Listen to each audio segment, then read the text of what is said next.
Olá, amigos do canal Investir Cada Vez Melhor. Gravo aqui o fechamento da semana, encerrada no dia 21 de outubro de 2022, onde que eu vou comentar o fechamento dos mercados americano e brasileiro e mostrar que nós estamos vivendo momentos de alta volatilidade, especialmente pela temporada de resultados. Vem comigo.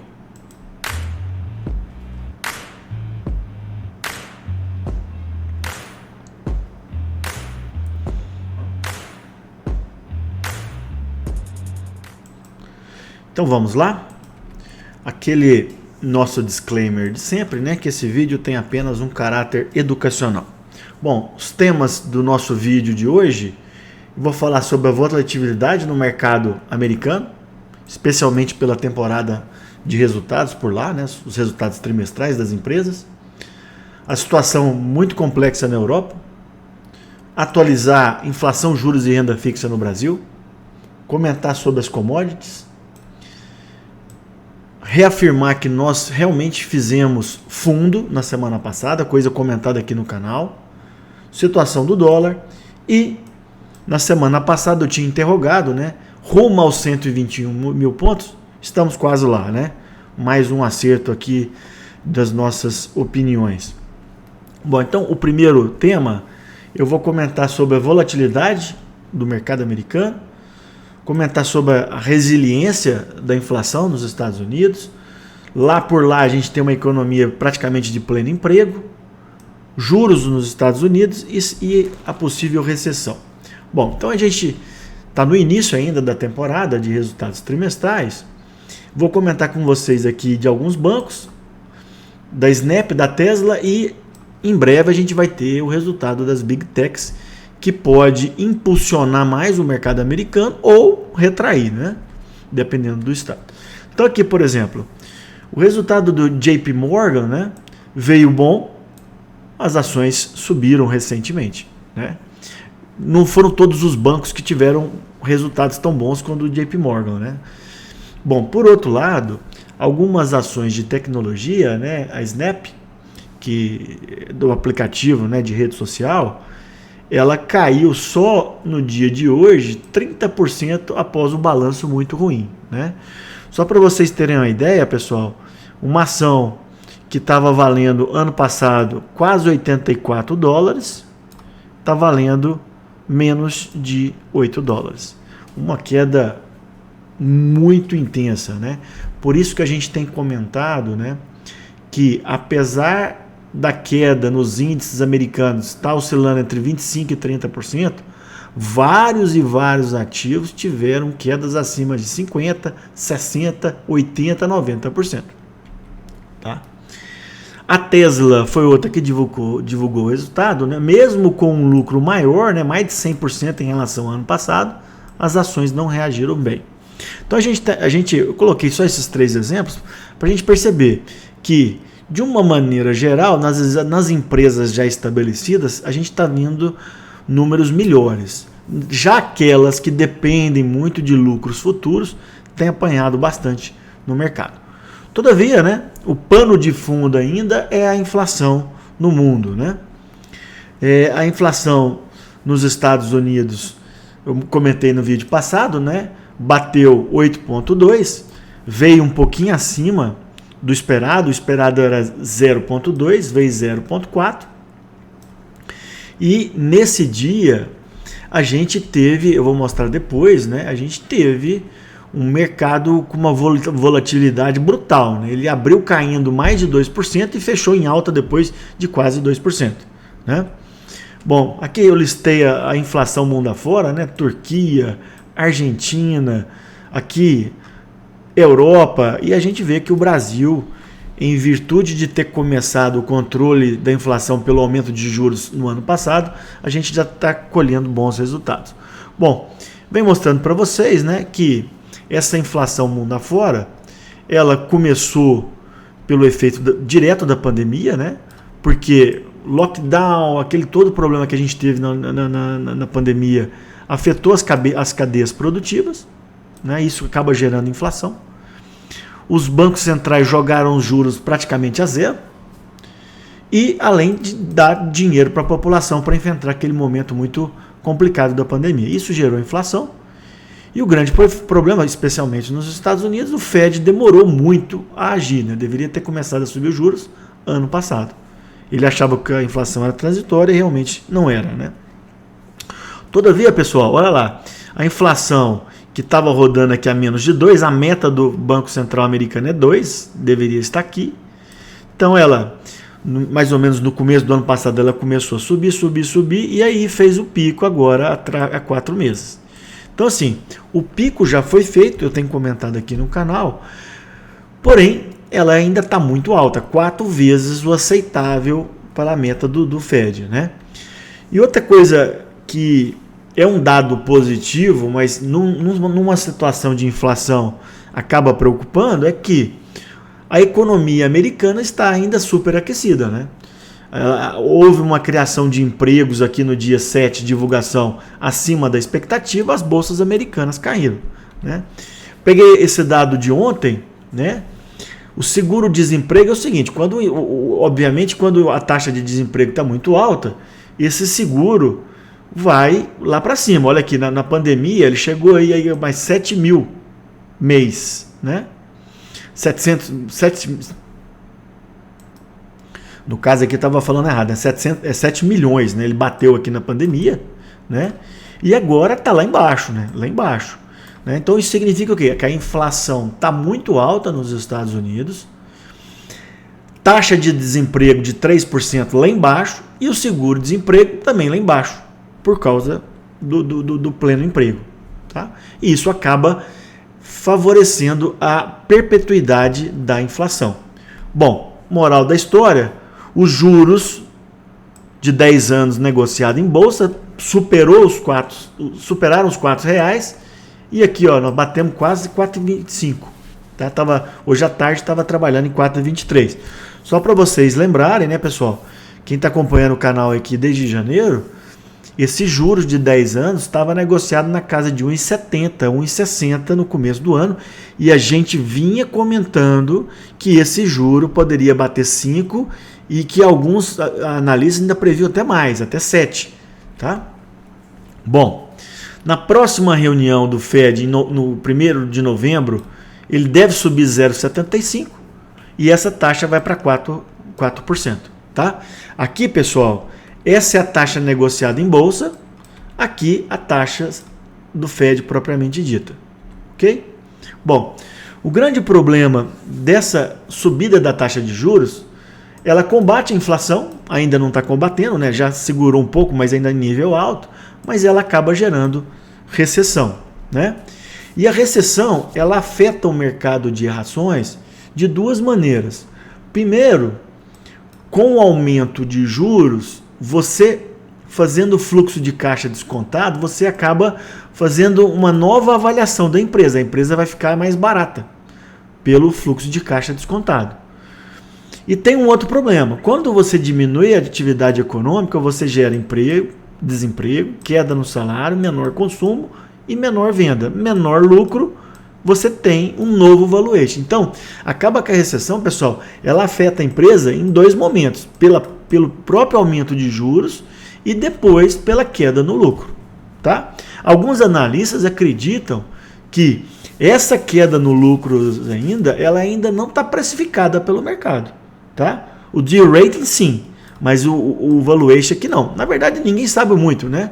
Mas o importante é que se a recessão chegar, e ela sempre chega tardiamente ao aumento de juros, né? Já mostrei esse gráfico inúmeras vezes, feito pelo Larry Williams, publicado em abril. Ele comenta, né, que o juro vai subindo, chega num ponto que o Fed para e aí começa a reduzir. Depois, nessa redução que vem a recessão, que está aqui em cinza.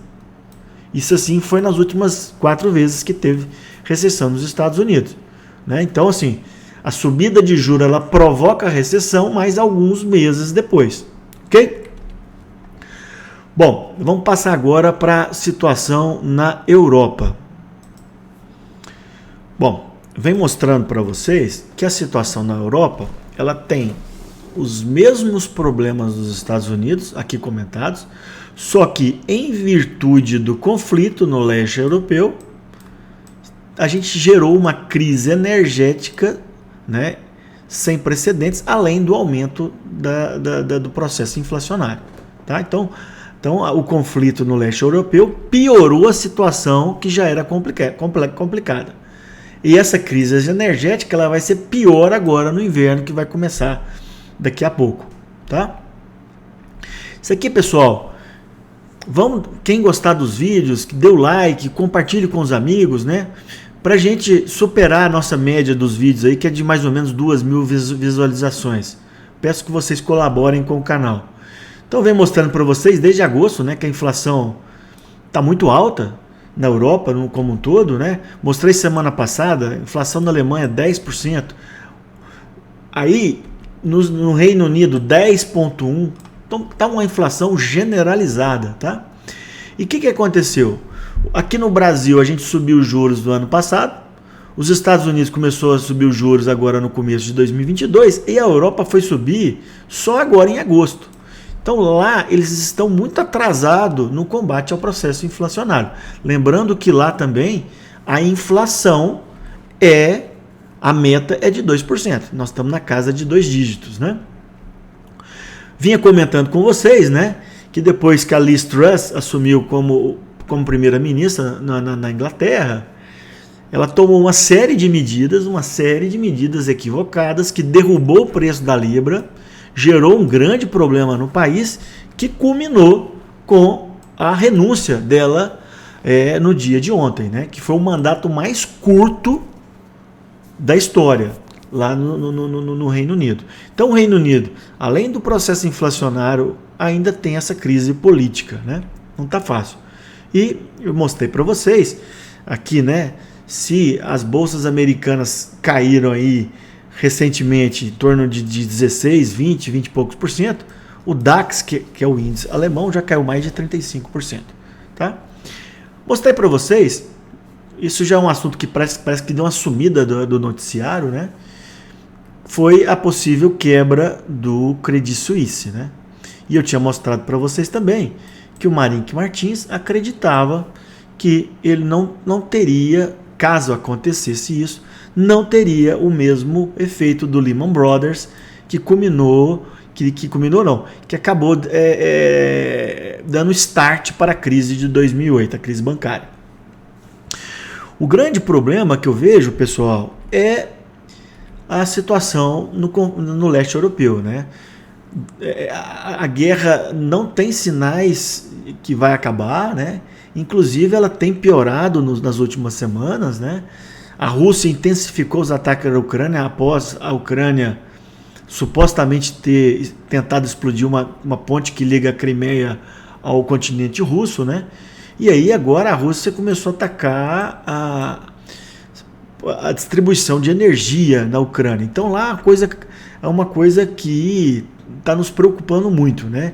E isso, em virtude de tudo que eu tenho comentado, esse agravamento na guerra por lá pode piorar muito a situação mundo afora, inclusive refletir aqui no Brasil, né? Bom, vou passar rapidamente sobre a situação no Brasil, que não mudou muito nessa semana, né? Então, a gente teve deflação por 3 trimestres seguidos, por 3 meses seguidos, julho, agosto e setembro, né? E isso fez com que, já em setembro, o Copom manteve a taxa de juros em 13,75. Ou seja, nós já atingimos o pico da taxa básica de juros. Enquanto a União Europeia começou agora, os Estados Unidos estão meio caminho, nós já terminamos. Ah, Marcelo, mas por quanto tempo que nós vamos ficar aqui nesse platô? Eu não sei. Não dá para saber. Eu li um relatório recente do Itaú que ele acredita por volta de maio a Selic começa a cair. Só que o que acontece? Se a gente tiver um agravamento na crise externa, se a gente tiver um agravamento aqui na crise interna política do Brasil, essa Selic ela pode ficar alta por mais tempo ou até voltar a subir. Não é o cenário base, mas ela pode acontecer. Mas o cenário mais provável é que por volta ali do final do primeiro semestre de 2023, ou até um pouco antes, a Selic começa a cair. Tá? Mostrei para vocês durante os últimos meses, né, que o melhor momento para investir em renda fixa, pré-fixado e títulos vinculados à inflação foi lá meados de junho, julho, né? Mas eu acho ainda que quem não tem título do Tesouro Direto ainda vale a pena comprar, aumentando aos poucos, especialmente em momentos de estresse. Então o que aconteceu? Então lá, ó, em julho nós tivemos o pico dos juros futuros, aqui é juros de 2029, caíram 10% e aí agora está estável, né? E aí a gente vai ver quando cai os juros, aumenta o preço dos títulos. Então, como a Selic deve cair no futuro, esses juros futuros começaram a cair, eles sempre andam na frente, mas vão cair mais. Por isso que ainda vale a pena você investir em títulos pré-fixados e vinculados à inflação. Então aqui, ó, no dia 7, o 2029, 11,60, 506. Dia 14, subiu um pouco aqui, aliás, perdão, caiu, né? O juro aqui 7, 11,6, aqui subiu um pouquinho, e aqui se subiu o juro, acaba caindo um pouco, que estava 506. E agora, Marcelo, quanto que está? No dia 21, ó, subiu mais um pouco, desceu para um pouco menos de 500. Se você olhar, pensando no médio e longo prazo, as taxas estão praticamente estáveis. E por que elas estão estáveis, Marcelo? Porque os juros estão andando de lado. Eu imagino que esses juros vão andar de lado por mais tempo. Ah, sobe um dia, uma semana, depois sobe o negócio, mas vão ficar nesse range aqui, tá? Aí quando tiver uma sinalização mais clara que a Selic vai cair, aí vai cair de novo aqui, tá? Então assim, quem entrou lá atrás aproveitou já o aumento do preço dos títulos, mas eu acho que ainda vale a pena a gente montar uma carteira. Eu comentei muito sobre isso nessas aulas do Tesouro Direto, tá? Isso eu já falei, né? Quando cairá a gente não sabe. E outra coisa, pessoal, não tem nada a ver com renda fixa, mas para aqueles que investem em fundos imobiliários, eu gravei essa aula e eu acho que nós estamos num momento muito interessante para aumentar posição nesses ativos, especialmente os fundos imobiliários relacionados às lajes corporativas. Para quem tiver interesse, assistam esse vídeo, ficou bem legal. Bom, atualização rápida das commodities. Comentei há cerca de pouco mais de um mês que o ouro tinha perdido a faixa do 1.700, tentou voltar para mais de 1.700, mas agora está trabalhando aí em torno de 1.650, 1.640, né? Comentei com vocês também que na minha opinião, se a gente vislumbrasse uma recessão maior, uma inflação muito maior e mais longa, uma crise pior, a tendência do ouro seria aumentar e não cair, tá? Essa pelo menos é a minha análise. Então, esse ouro mais contido me deixa um pouco mais tranquilo em relação a uma crise mais séria na economia americana, tá? Bom, há 2 semanas a OPEP fez uma reunião, cortou a produção. O que aconteceu com o barril? Subiu quase 10%. O barril Brent negociado na Europa, tá? Na semana passada ficou praticamente estável, nessa semana também, por volta de 92. Só que, pessoal, esse nível do petróleo, apesar dele já ter chegado a 140, é um nível alto. E isso acaba pressionando a inflação, né? Alguns analistas acreditam que as commodities, especialmente o petróleo, desse patamar atual para cima. Não tem ainda sinais de um recuo mais forte do petróleo para os próximos meses. E o grande problema, o petróleo é o principal vilão da inflação mundo afora. Minério de ferro continua baixo, né? Em torno de 90. Baixo não, estável, muito longe do pico de 2021 e muito longe do fundo de 2016. Tá?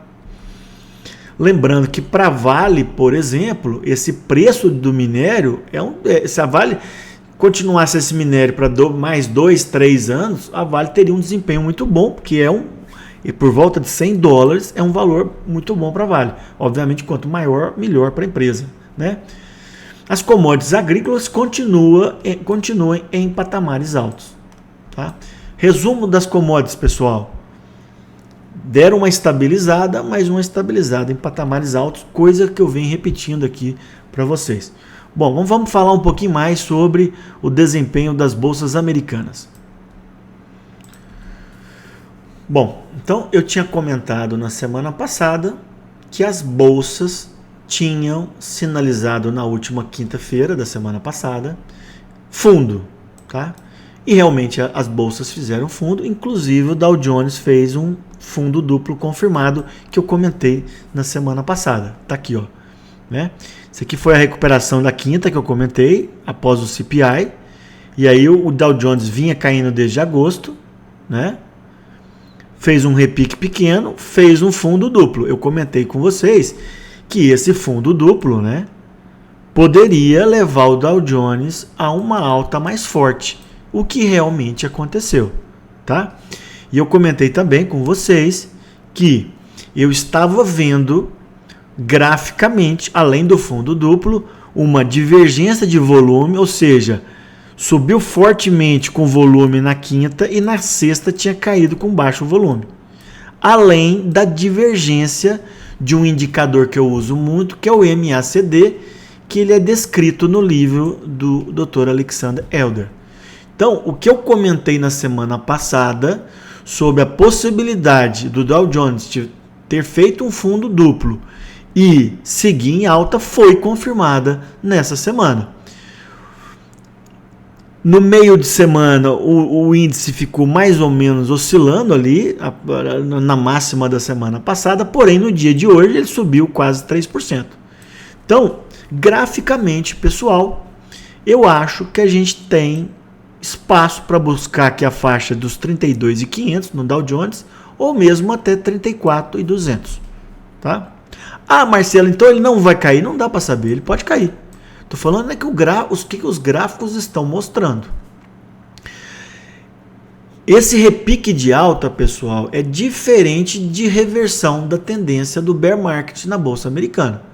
Nós continuamos ainda em bear market na Bolsa Americana. Quais são os critérios? Queda de mais de 20% em relação ao topo, que aconteceu em janeiro, e por mais de 6 meses. Nós já comentamos aqui várias vezes no canal que os bear markets rallies, que são repiques de alta vigorosos, acontecem mesmo no mercado de baixa, tá? Ah, Marcelo, aqui pode ser um fundo da virada para um bull market? Pode. Só que a gente não dá para saber. O que eu estou mostrando é que, graficamente, na semana passada a gente tinha essa sinalização e essa semana confirmou. O índice S&P está um pouco mais fraco, mas também repicou durante essa semana. E aquilo que eu comentei, eu já mostrei semana passada, mas eu queria mostrar para quem não viu o vídeo da semana passada, que foi, ó, aqui foi quando a inflação americana foi divulgada no começo do pregão por lá. A bolsa despencou. Só que logo em seguida ela disparou. Segundo o Marink, na coluna dele, foi uma reversão histórica no mercado. Tá? E eu lembro muito, pessoal, de uma frase do Ivan Santana que ele fala muito, né? Que uma notícia ruim, como era aquela, e o mercado reage bem, significa que o mercado está forte. No caso, significa que o mercado, mesmo com a notícia ruim, que poderia ter derrubado os mercados, ele voltou a subir. Então é um sinal interessante que a gente realmente pode estar fazendo um fundo para um período de semanas a meses. Tá? Lembrando também, pessoal, que essa periodicidade de outubro, novembro e dezembro, sempre não, na maioria das vezes, ela é uma sazonalidade interessante para as bolsas mundo afora, especialmente nos Estados Unidos. Tá? Bom, então a gente vinha comentando que as Nasdaq, o fundo de junho estava em 10.600, nós perdemos aqui, ó, há 2 semanas e estão agora trabalhando acima dela. O que eu espero é, provavelmente, a Nasdaq vai ter um repique de alta, porém fica muito claro para mim que o Dow Jones voltou a ter maior força que as bolsas de tecnologia, tá? Que a bolsa de tecnologia. Tá? Por outro lado, pessoal, comentei com vocês, se a gente pegar o fundo da pandemia até o pico da Nasdaq em novembro, nós já corrigimos entre 50% e 60% na retração de Fibonacci. E essa é uma posição, pessoal, que em geral, os mercados fazem fundo, tá? Por isso, eu acabo usando muito no meu dia a dia uma sinergia entre os fundamentos e análise técnica, o que eu venho mostrando semanalmente aqui para vocês.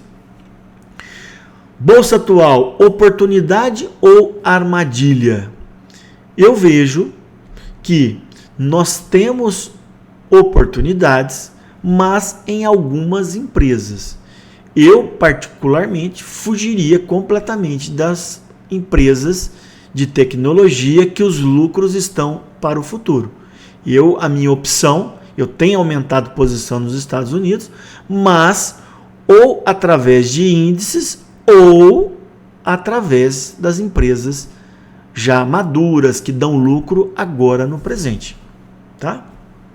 Bom, passando então para os fundamentos, eu mostrei a análise técnica, agora eu vou mostrar os fundamentos.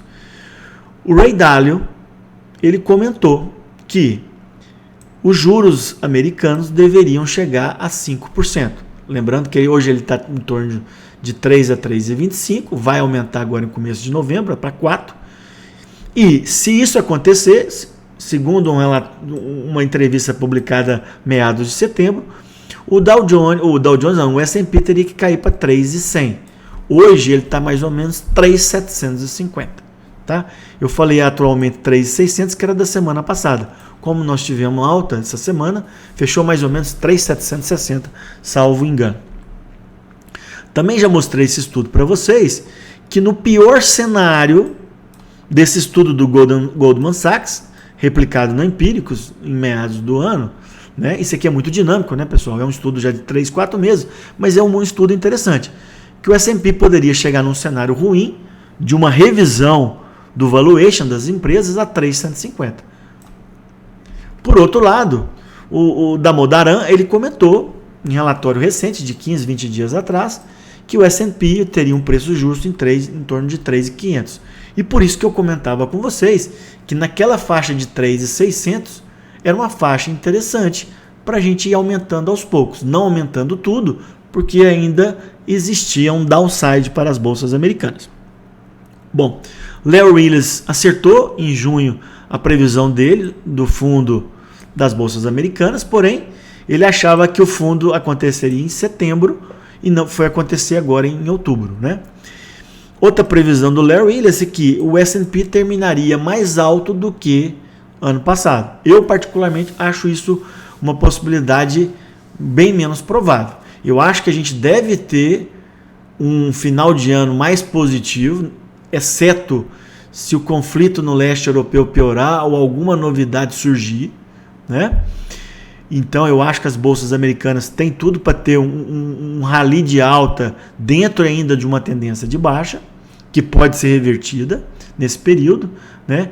Mas o S&P terminar acima de 4.800, eu particularmente acho improvável.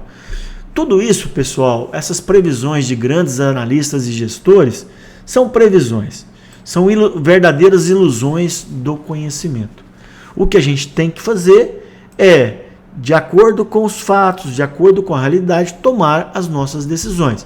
E isso, pessoal, nessas atualizações que eu tenho feito semanalmente com vocês, a gente tem mostrado números, tem mostrado os dados técnicos, tem mostrado os dados de fundamentos e na maior parte das vezes a gente tem acertado o caminho dos principais ativos comentados aqui, tá? Bom, então a gente tem, eu mostrei já algumas opiniões, né? A gente vê que o futuro do S&P em vários gestores e analistas são opiniões divergentes, né? Por exemplo, a Empíricos ainda sugere short no S&P. A gestora SPX brasileira também indica short. O Marinc acha que está numa posição neutra, eu mostrei para vocês no slide. O Itaú também está neutro na carta mensal aos investidores do Itaú. E eu estava lendo hoje um relatório do Marinc, né, que ele replicou um relatório da Gavical falando sobre um pivô. Pivô é quando você tem uma reversão do mercado, das expectativas do mercado, tá? Então ele até colocou aqui nesse relatório do Marinc. Esse relatório, pessoal, é gratuito da MyCap para quem tem conta lá, tá? Então assim, ele é gratuito e é público, tá? Quem vai pivotar primeiro, o Fed ou a economia chinesa? Vamos traduzir para vocês. Pivotar seria, no caso do Fed, parar os juros e sinalizar que não vai subir mais 0,75, que nós vamos chegar ali por volta de 4,5, 5 e vai parar. Isso, na hora que o Fed falar que vai fazer isso, as bolsas vão ter um desempenho melhor. Por outro lado, o que é o pivô do presidente chinês? Seria ele dar uma acabada com os lockdowns lá, aquela tática do Covid-0, que aí você teria um reaquecimento da economia chinesa e aí você aumentaria a atividade econômica naquele país e é a segunda maior economia do mundo. O grande problema é que esse Xi Jinping pivô, ele é inflacionário, né? Se ele acontecer primeiro, ele acaba prejudicando o pivô do Fed. Porque se a economia chinesa voltar com mais força, demanda mais petróleo, demanda os outros insumos, tá? Hoje a bolsa americana subiu fortemente. E por quê? Num relatório publicado no Wall Street Journal e replicado no portal Infomoney, alguns analistas estão acreditando que na reunião de dezembro, a próxima reunião é novembro, praticamente está certo que o Fed vai subir 0,75. Mas que na reunião de dezembro ele subiria menos do que isso, tá? Já começando uma desaceleração do aumento de juros nos Estados Unidos. Então, pessoal, resumo, oportunidade ou armadilha, eu particularmente vejo como oportunidade, tá? Eu tenho certeza, não tem, e o ato de investir sempre cheio de dúvidas, né? Porém, já mostrei várias vezes para vocês que eu tenho um perfil contestador e eu prefiro 1000 vezes comprar aumentando as minhas ações de longo prazo em períodos de baixas do mercado. Eu me sinto mais confortável. Eu prefiro comprar 3.600, 3.500 ou até menos do que comprar quando estava muito caro, tá? Curto prazo desafiador, a gente continua num bear market, eu já comentei com vocês. Só que para as próximas semanas a minha expectativa é de alta, um repique de alta, tá? No longo prazo, eu acho que dá para a gente comprar aos poucos, sem zerar o caixa e dar preferência às empresas que a gente chama de valor, que são as empresas que já estão estabelecidas no momento. Bancos, empresas de commodities, empresas, as big techs que já dão lucro já no presente, Amazon, Microsoft, Apple, Google, né? Bom, vamos comentar agora sobre o dólar, né? O dólar, eu peguei esse gráfico aqui do dólar no Brasil, no meio da tarde, o dólar acabou fechando a 5,15. Deixa eu confirmar para vocês. Acabei de olhar no Profit, fechou a 5,17, tá? Bom, o que eu venho comentando com vocês? Que provavelmente o dólar ficaria oscilando aqui entre 5 e 5,50, coisa que vem acontecendo.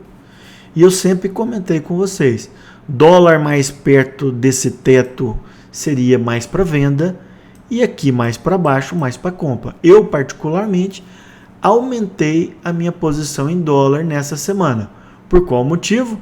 Porque o dólar veio para mais perto de 5 do que 5,50 e, na minha opinião, eu acho que o dólar é um hedge natural para o resultado das eleições que vão acontecer no dia 30. Tá?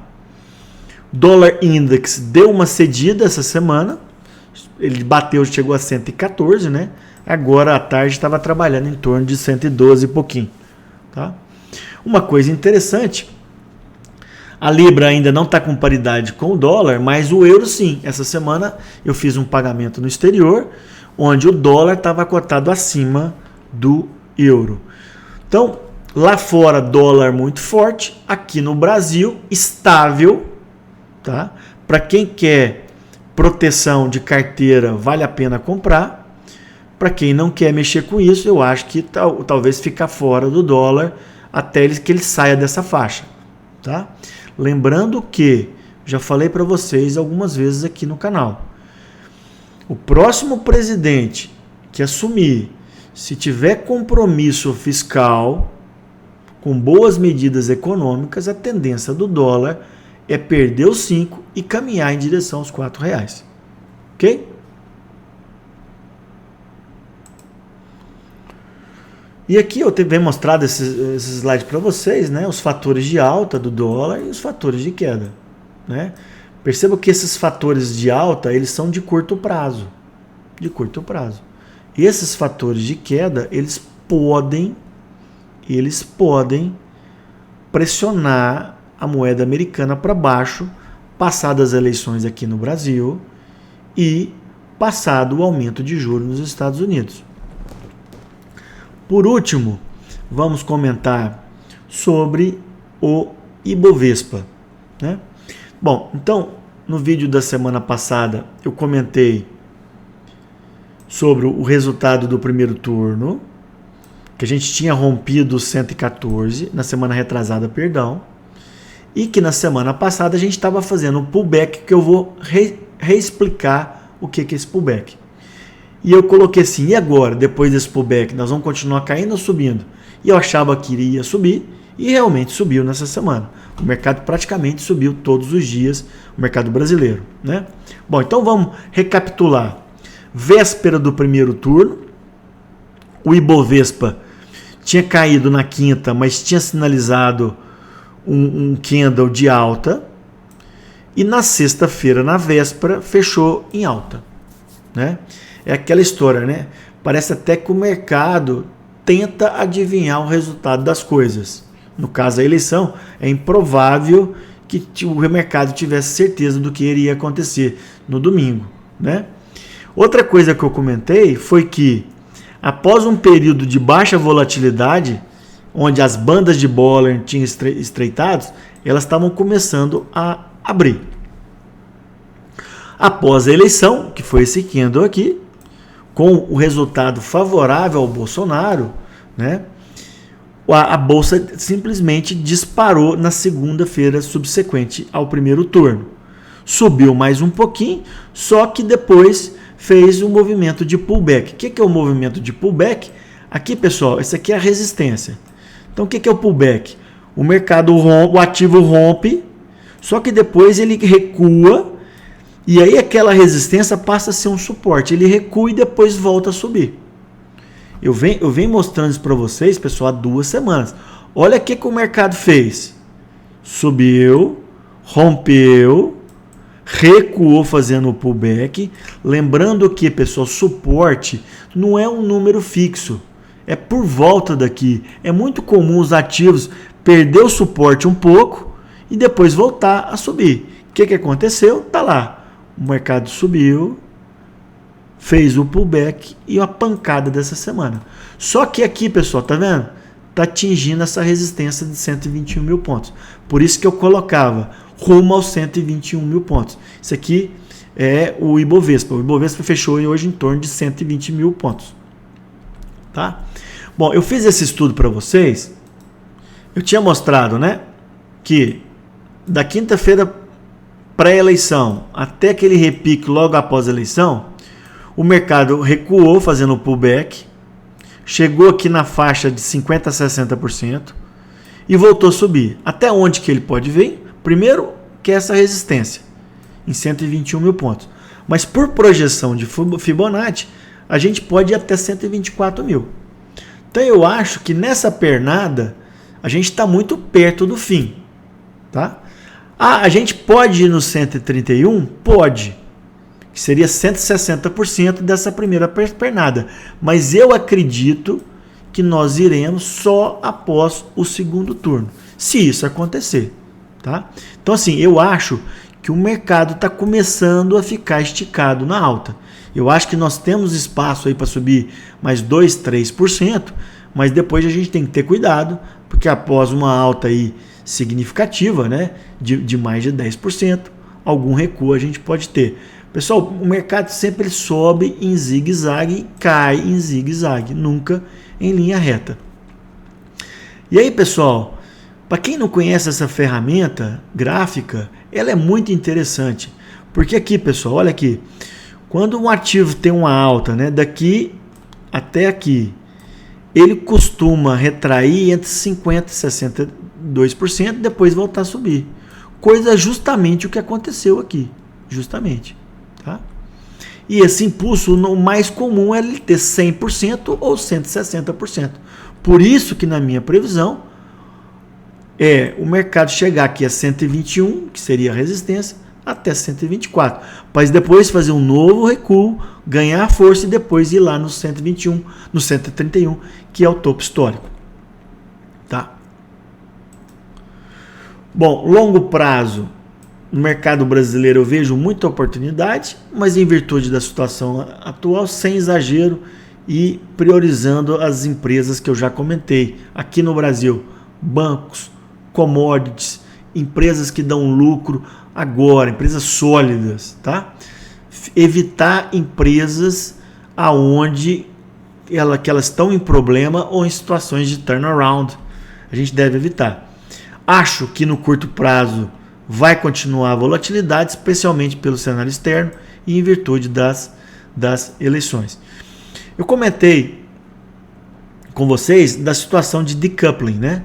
O que é o decoupling? É quando a gente tem uma dissociação entre as bolsas americanas e a bolsa brasileira. Se de 2010 a 2020 a gente teve um decoupling onde as bolsas americanas subiram muito e aqui não subiu praticamente nada, olha o que está acontecendo nos últimos 12 meses, pessoal. O Ibovespa subindo 12%, o Dow Jones caindo 13% e o S&P quase 20%. Isso em 12 meses, não no ano fechado de 2022. Só que, pessoal, esse decoupling, a gente tem que entender o seguinte, o Brasil não é uma ilha. Se o cenário externo piorar, conflito ou outros problemas, a gente vai ser afetado. Lembrando que a eleição no Brasil pode influenciar diretamente por um cenário local. E aqui realmente é o que mais me preocupa, né? É esse agravamento do conflito no leste europeu, que algum agravamento mais sério lá pode afetar os mercados. Semana que vem eu vou gravar esse vídeo, que são as minhas expectativas para o segundo turno, não é a minha posição de voto, é quais são as expectativas da vitória do candidato A e a vitória do candidato B, e como a gente preparar nossa carteira para o dia seguinte ao segundo turno. Essa é a ideia. A ideia do vídeo não é convencer ninguém a votar nesse ou naquele candidato. É mostrar o que eu estou vendo no mercado sobre a vitória do candidato A ou vitória do candidato B. Saiu essa reportagem ontem na Infomoney comentando que o JP Morgan, num relatório sobre o Brasil, ele acha que o Brasil continuará tendo um bom desempenho independentemente dos resultados. Eu acho que isso pode acontecer, mas eu tenho uma certa ressalva em relação a isso. Eu mostrei para vocês e vou remostrar no vídeo do segundo turno sobre isso, né? Esses cenários que foram colocados pelo Bank of America, que a gente tem aqui, né? Uma bolsa ou a 175 mil ou a 95, ou uma inflação aqui a 4% ou a 10%. Depois nós vamos destrinchar isso melhor, tá?